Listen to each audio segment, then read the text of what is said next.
Esses espaços, esses contatos, esses diálogos.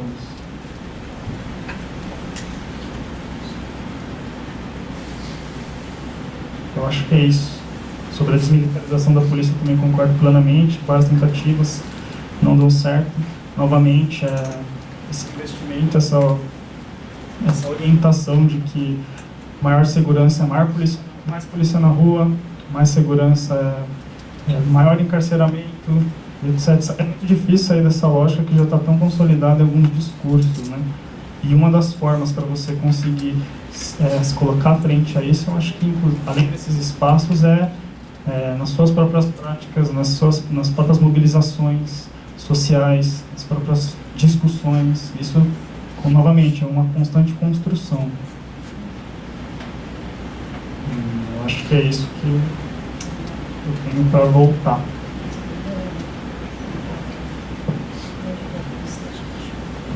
Só até complementar essa questão da polícia militar, que opera na lógica da ocupação do território e escolha do inimigo, né? Como qualquer sistema militarizado. E a gente lembra até da fala do comandante, acho, da polícia militar, falando que, de fato, a abordagem de uma pessoa, acho que era o Capão Redondo, que ele utilizou como exemplo, e em Jardins era diferente. E confessando isso, tinha que ser diferente. Então, é uma confissão do Estado aí em relação à própria seletividade, né? Que é muito nítido. Mas até voltando aí, o Leno trouxe um assunto bem interessante em relação à descentralização, né? E a própria verificação de como a sociedade lida aí com a ocupação da cidade, né? Como a cidade é vista. Infelizmente, até as instituições públicas acabam ficando aqui, de regra, no centro, né, fazendo com que a população periférica, para acessar alguns direitos, para que tenha ali acesso, tem que se deslocar, trazendo dificuldade, inclusive uma barreira, né, para isso. Eu me lembro aí, até em relação a isso, quando eu trabalhava na Defensoria Pública em Limeira, e a gente verificava que a população que comparecia à triagem, né, ali ao primeiro atendimento da Defensoria Pública, não era a população que realmente mais necessitava da defensoria, né? Parecia ali muita gente de classe baixa, assim, mas classe média também, mas a população em situação de rua não comparecia à Defensoria Pública, a população dos bairros, que a gente sabia que eram os mais periféricos, nunca estavam no nosso cadastro. E aí um dia a gente teve a ideia de fazer um atendimento descentralizado, começar uma vez por mês a atender nos bairros periféricos, então fechava a porta da Defensoria e atender nos bairros aí mais afastados.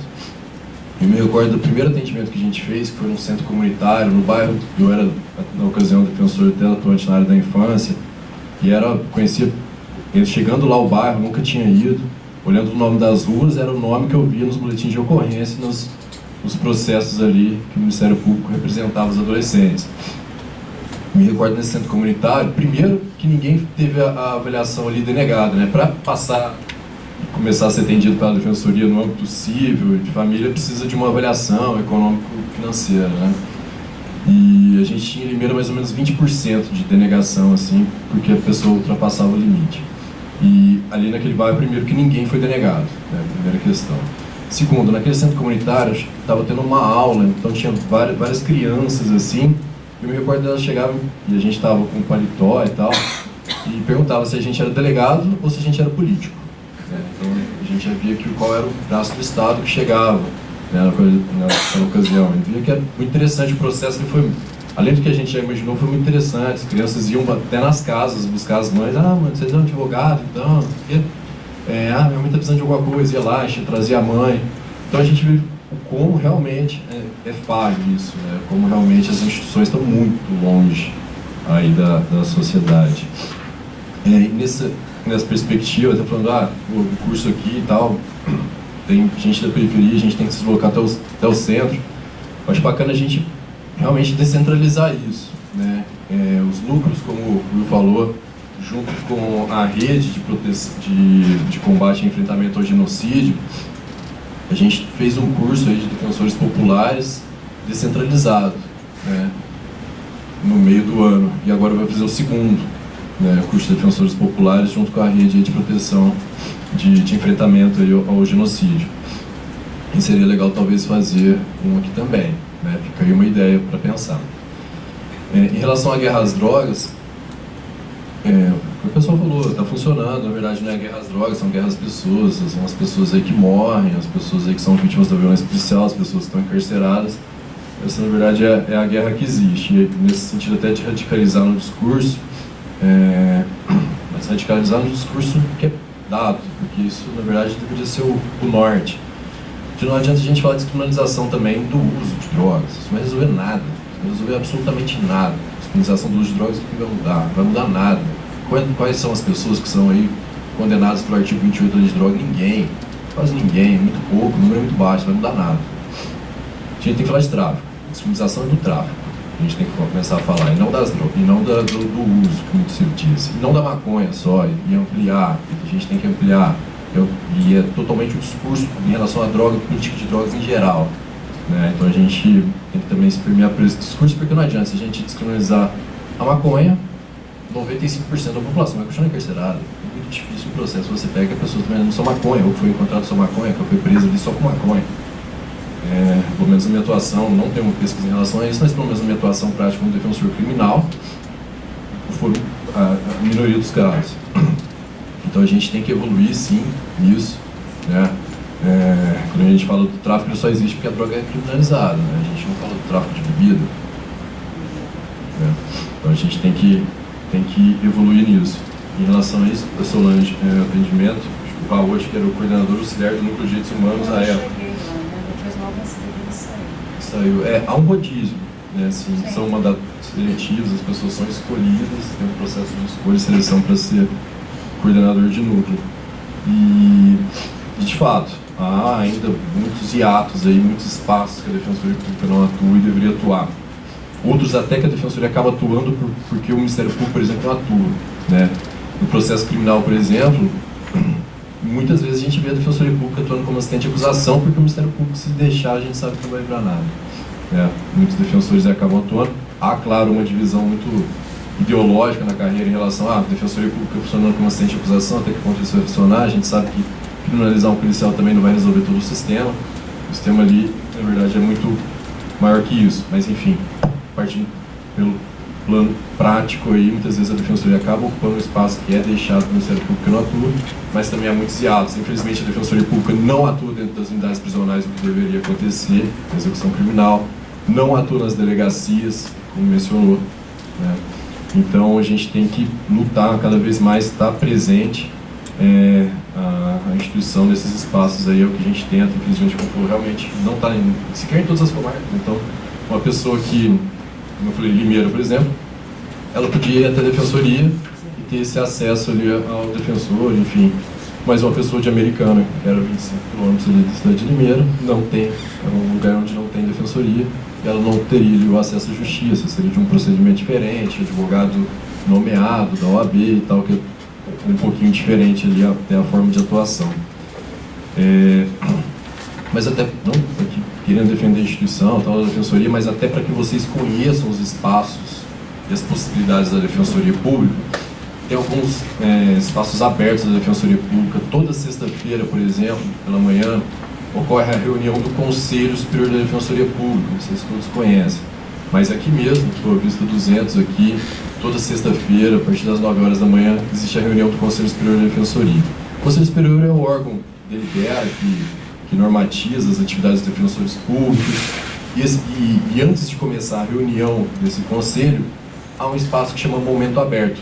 Então qualquer pessoa pode vir, não precisa ter uma inscrição anterior, vem, faz a inscrição no momento e vai ter ali o direito à fala para todas as pessoas que estão ali do Conselho Superior, e inclusive isso aí é depois gravado, e inclusive dá para acompanhar em tempo real no YouTube, essas sessões.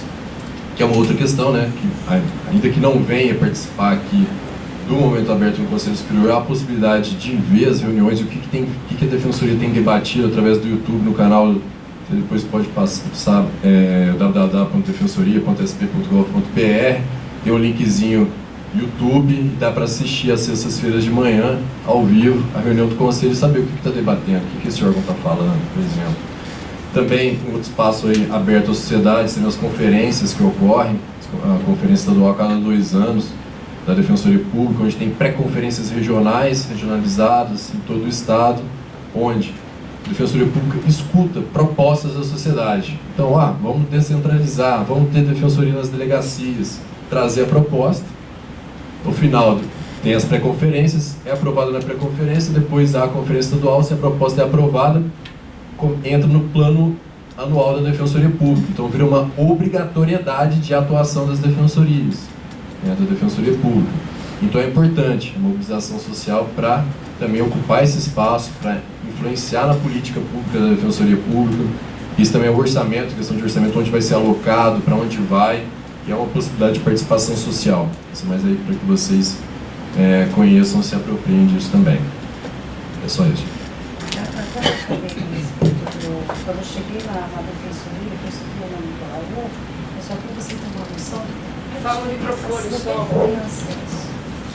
Quando eu falei a respeito do que eu citei o nome do Dr. Raul, não é só para ter uma noção do tempo que eu tenho acesso, que eu cheguei a conhecer a defensoria, você entendeu? Não é questionando o trabalho dele, não. Pelo contrário, porque ele só ficou, acho que depois de 3, 4 meses no máximo ele saiu. Então não teve muito, só foi mesmo citei o nome dele só para ter uma noção do tempo que eu cheguei à defensoria. Então meu conhecimento também é pouco, não é muito tempo assim, entendeu? É nisso, por isso que eu citei o nome dele.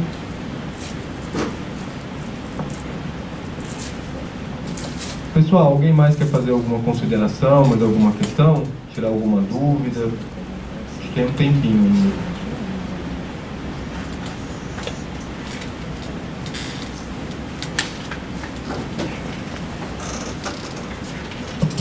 Boa noite, eu sou o Silverstone. Na verdade, eu queria fazer um contraponto sobre a questão que o Leno levantou, que eu acho que também seria interessante. Eu acho que é importante, sim, Leno, as instituições irem até a periferia. Mas tem uma outra discussão que a gente tem que fazer, que se chama direito e acesso à cidade. E a cidade é constituída de centro e periferia. Então, talvez, eu acho que esse questionamento que o Leno traz, a gente precisa pensar uma forma de como equilibrar. É necessário ir para lá, mas é necessário trazê-los para cá. Vou te dar 2 exemplos. Tem essas ações da Defensoria que muitas vezes a gente nem conhece. Mas não sei se alguém aqui já teve a oportunidade em plenária, audiência pública da Câmara. Como é que eu aprendo a dialogar com um deputado, com um parlamentar? Vendo como ele fala, vendo como as maneiras que ele se organiza para eu poder me apropriar e conversar com ele. Que eu acho que, daqui a pouco eu já explico por que eu estou falando isso. Mais ou menos há 20 anos atrás, eu fiz parte de um movimento que lutava por juventude, como você está fazendo agora. E aí, naquela época, a gente foi para Brasília, foi discutir Secretaria Nacional, assessoria, uma série de coisas. Naquela época tinha a crença de que se a gente tivesse o órgão de juventude, nosso problema da juventude estava resolvido.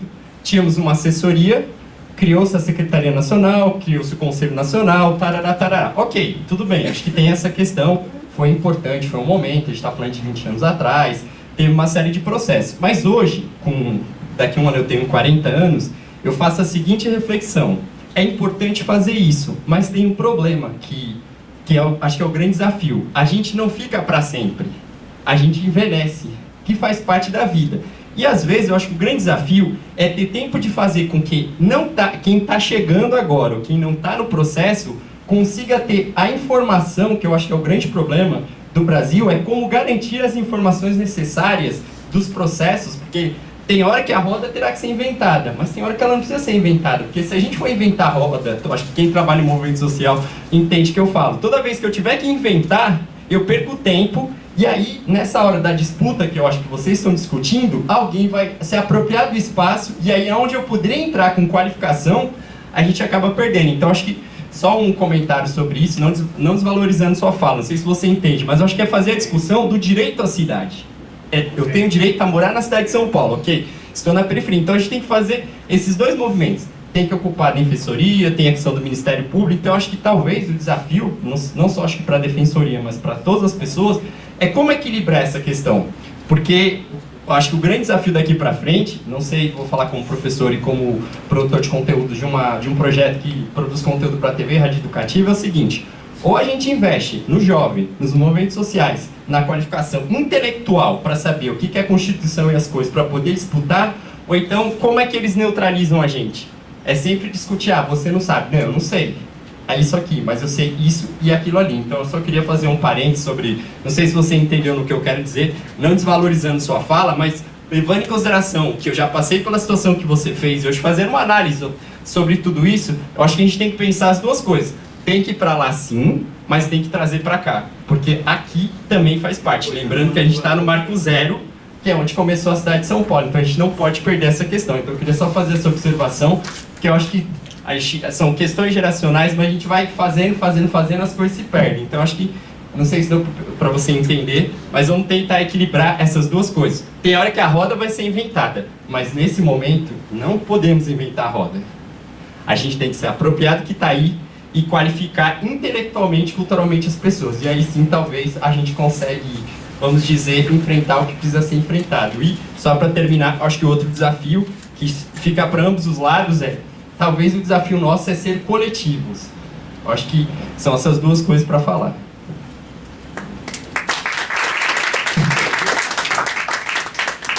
Obrigado, as considerações aí. Mais alguém quer fazer alguma colocação? Não precisa nem de microfone, eu só queria que eles passassem o contato deles, dos palestrantes, se eles puderem. Vou passar para a mesa então, fazerem as considerações finais aí, mais algum comentário, aí a gente já finaliza, tá bom? Não, acho que até pela hora, na verdade, acho que a nossa prosa, o companheiro levantou uma bola aqui que eu já queria falar várias coisas, mas acho que também queria muito agradecer o convite, queria, na verdade, pedir desculpa, porque eu falei mais, tipo, da minha caminhada no movimento até do que das pesquisas que eu tenho feito no trabalho do TTC, mas para quem quiser conhecer mais o trabalho do TTC, as pesquisas que tem feito sobre mulheres encarceradas, é só entrar no site, ttc.org, tem uma página específica que chama mulheresemprisão.org, onde estão compilados todos esses dados. E sobre contato, eu posso passar o e-mail. É Irene Maestro, maestro mesmo assim de música, @gmail.com. Mas é isso, queria muito agradecer, dizer que foi um prazer muito grande conhecer vocês e que estamos juntos aí para as próximas. Eu agradeço a todos, ao Hip Hop, à Defensoria pelo convite. Peço desculpa até mesmo pelo meu desabafo, não pelo que eu falei, né? Mas pelo desabafo mesmo, porque eu não penso e não escolho palavras, eu falo o que eu acho e o que eu penso. E sou assim e vou ficar assim. Acho que já está um pouquinho tarde para tentar mudar. A respeito dos contatos das Mães em Luto, tem uma página no Face, Mães em Luto da Zona Leste Oficial. Você pode deixar o recadinho lá no Messenger que eu entre em contato com você. Posso demorar um pouquinho para responder, mas pode ter certeza que eu respondo. Obrigada. Tá bom? Obrigada. Obrigado a todos e todas também. Fiquei muito feliz em participar dessa discussão, escutar as falas aqui da mesa. Foi um prazer. O contraponto do Silvers interessante, eu concordo também. Se o Lennon quiser vir falar um pouquinho também, aproveitar para responder ou comentar alguma coisa. Sim, mas eu acho que é isso mesmo, uma coisa não manual. Você quer vir aqui com o telefone, então?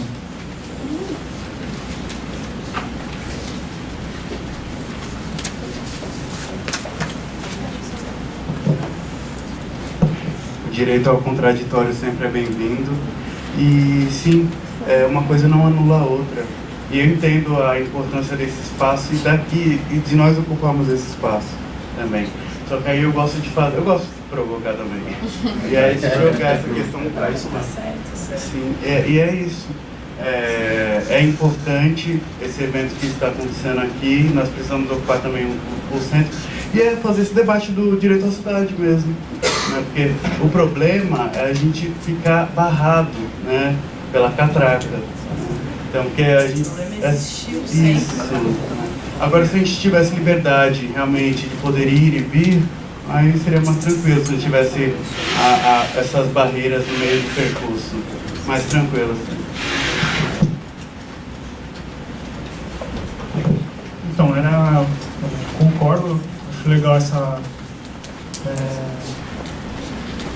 essa reflexão, né? Tem toda uma discussão em uma literatura, por exemplo, que em algum momento na experiência da história, até que ponto alguns movimentos, lideranças, etc., que entraram institucionalmente numa atividade política, entram numa lógica que acabam por desmobilizar, por exemplo, suas atuações. Isso também é uma provocação, né, que já existe essa discussão ao longo da própria transição democrática. Isso aconteceu por várias vezes, sejam em sindicatos, em movimentos sociais. Uma questão que deve ser discutida. Como integrar as próximas gerações também é muito importante essa questão, né, porque, novamente, sempre é uma construção, né? E tem que existir um espaço de transição, inclusive dessas práticas para as próximas gerações. Eu sou o Gustavo Riga, trabalho no Núcleo de Estudos da Violência, fiz Ciências Sociais, me especializei em Sociologia, estou falando do contato aqui se precisar. Qualquer coisa é só ligar no telefone do NEV para falar comigo ou com qualquer pesquisador. O NEV está sempre à disposição para qualquer coisa que vocês precisarem também. Inclusive o próprio Departamento de Sociologia da USP. Lá eu fiz mestrado também sobre o tema. Eu fiz uma análise sobre as serpentes negras, pânico moral e políticas de humanização na transição democrática. E hoje eu faço doutorado com o tema de direitos humanos e pânico moral no encarceramento no Brasil. E meu e-mail é gustavo.riga@usp.br, mas qualquer coisa é só entrar em contato com o NEV que a gente consegue conversar no Núcleo de Estudos da Violência. E é isso, para encerrar, assim, eu acredito que o papel do analista, da universidade, dos centros de pesquisa, não é a questão pautar uma discussão ou liderar determinada reivindicação, ser o porta-voz de um determinado setor. Eu acredito que a principal função seria criar condições de possibilidade para que cada setor consiga falar por ele mesmo, né? Você estava comentando sobre aprender como determinado sistema político atua, para você conseguir se apropriar disso, para atuar de determinada forma. Eu acho que isso acontece, mas assim, o papel do analista também, eu acho que é criar condições de possibilidade para que as pessoas consigam falar por elas mesmas e dar base, uma possibilidade de análise, né? Novamente, por exemplo, nunca fui preso, mas faço pesquisa em prisões já há 9 anos, 10 anos. Obviamente eu não quero dizer que quem está preso não tenha condições de falar. Obviamente ele tem condições de falar por ele mesmo, mas, por exemplo, uma das análises que eu faço, o pessoal do NEV faz, pode ser um ponto de vista para melhor ajudar num diálogo de uma perspectiva analítica, vamos assim dizer, né? Então não seria ser o porta-voz, não seria liderar ou não seria orientar uma discussão, mas criar mais condições, mais uma possibilidade de análise, né? Por exemplo, eu também tenho isso para contribuir daquela forma, né? Acho que é um pouco isso. Bom, eu queria agradecer a todas e todos. Falar que o Núcleo de Situação Carcerária está aqui na Avenida da Liberdade, número 32, no 7º andar, aqui pertinho. O nosso e-mail é nucleo.carcerária@defensoria.sp.gov.br. Quem quiser entrar em contato, alguma questão em relação ao cárcere, principalmente o sistema prisional do Estado de São Paulo. Deixar um convite meio capenga aí, porque não tem data, mas lá que a gente vai fazer, provavelmente em março, uma audiência pública sobre as inspeções que foram realizadas pelo Núcleo de Situação Carcerária.